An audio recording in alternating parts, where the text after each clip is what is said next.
आज हम आपको बहुत ब्रीफली पीरियाडिक टेबल में मौजूद एलिमेंट्स की क्लासिफिकेशन और उनकी प्रॉपर्टीज के बारे में बताएंगे। आप देख सकते हैं कि पीरियाडिक टेबल जो अभी आपके सामने है, इसके लेफ्ट साइड पे जितने एलिमेंट्स हैं वो सब मेटल्स हैं। यहाँ मैंने मार्क भी कर दिया है और ये तमाम एलिमेंट्स मेटल्स हैं।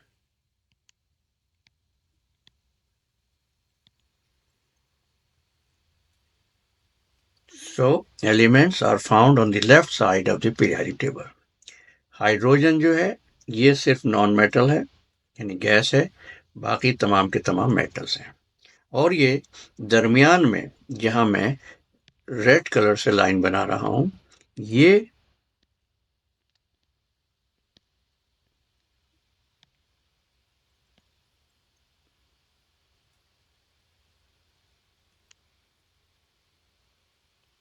और ये बीच में है, ये मेटलॉइड्स कहलाते हैं, मेटलॉइड्स।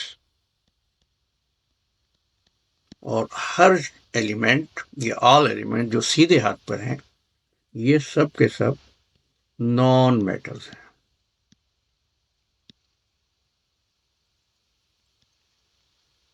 अब हम आपको वन बाय वन पहले मेटल्स, फिर मेटलॉइड्स, फिर नॉन मेटल्स के बारे में बताते हैं कि इनकी फिजिकल प्रॉपर्टीज क्या होती हैं।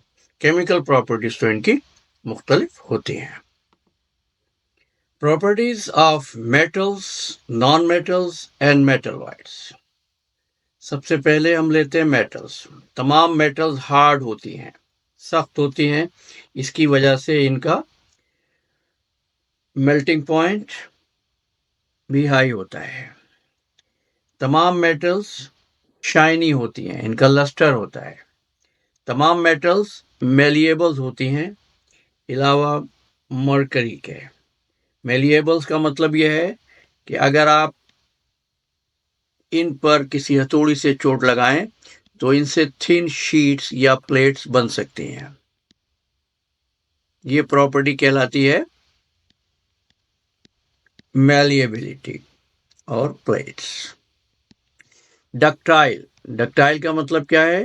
डक्टाइल का मतलब यह है कि इससे आप वायर भी बना सकते हैं। और आपको मालूम होना चाहिए, ये जो इलेक्ट्रिक वायर होते हैं ये सब कॉपर से बनते हैं। कॉपर एक मेटल है। तमाम मेटल्स हीट और इलेक्ट्रिसिटी को कंडक्ट करती हैं, यानी इनसे इलेक्ट्रिसिटी गुजर सकती है। दूसरी बात, मेटल्स में मैग्नेटिक फील्ड भी होती है।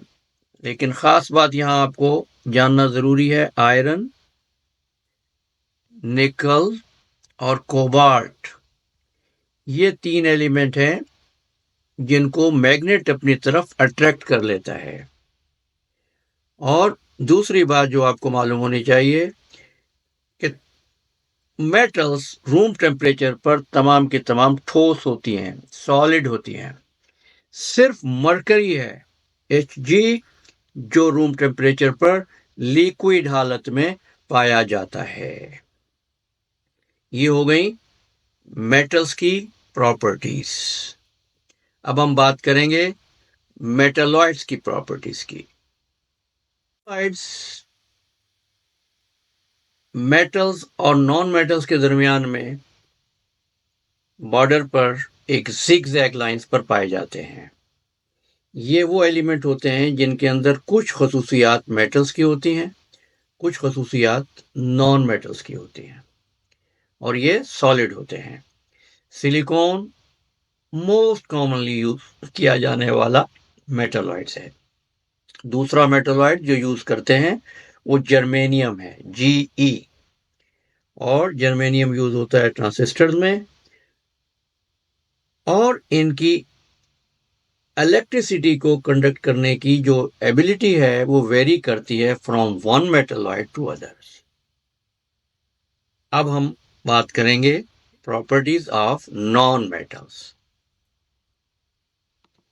तमाम नॉन मेटल्स रूम टेम्परेचर पर गैस की हालत में पाए जाते हैं। इनका लो बॉइलिंग पॉइंट होता है, ये डल होते हैं, रफ होते हैं, खुरदरे होते हैं, ब्रेटल। अगर आप इन पर हथौड़ी से चोट लगाएं तो ये शैटर हो जाते हैं, चूर हो जाते हैं, पाउडर बन जाते हैं। जैसे चारकोल को आप हथौड़ी से ज़र्ब लगाएंगे, चोट लगाएंगे तो ये पाउडर बन जाएगा। मेटल्स प्लेट्स बन जाती हैं।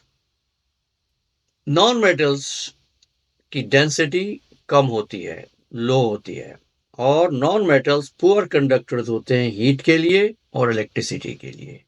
दूसरी बात वो ये है कि ब्रोमाइन जो है वो लिक्विड हालत में पाई जाती है ग्रुप 17 में, बाकी गैस की हालत में पाए जाते हैं। तो दो चीजें याद रखने की हैं, तमाम मेटल्स सॉलिड हैं एक्सेप्ट मर्करी, तमाम नॉन मेटल्स गैसेस हैं एक्सेप्ट लिक्विड। और इसी तरीके से हम डिस्टिंग्विश कर लेते हैं कि ये मेटल है, नॉन मेटल है या मेटोलाइड है। अगर पीरियाडिक टेबल के लेफ्ट पर है तो मेटल है, राइट साइड पर है नॉन मेटल है, दरमियान में है जिगजैग लाइन पर तो ये मेटोलाइड्स है। आज के लिए बस इतना ही। Thank you so much. Have a nice day.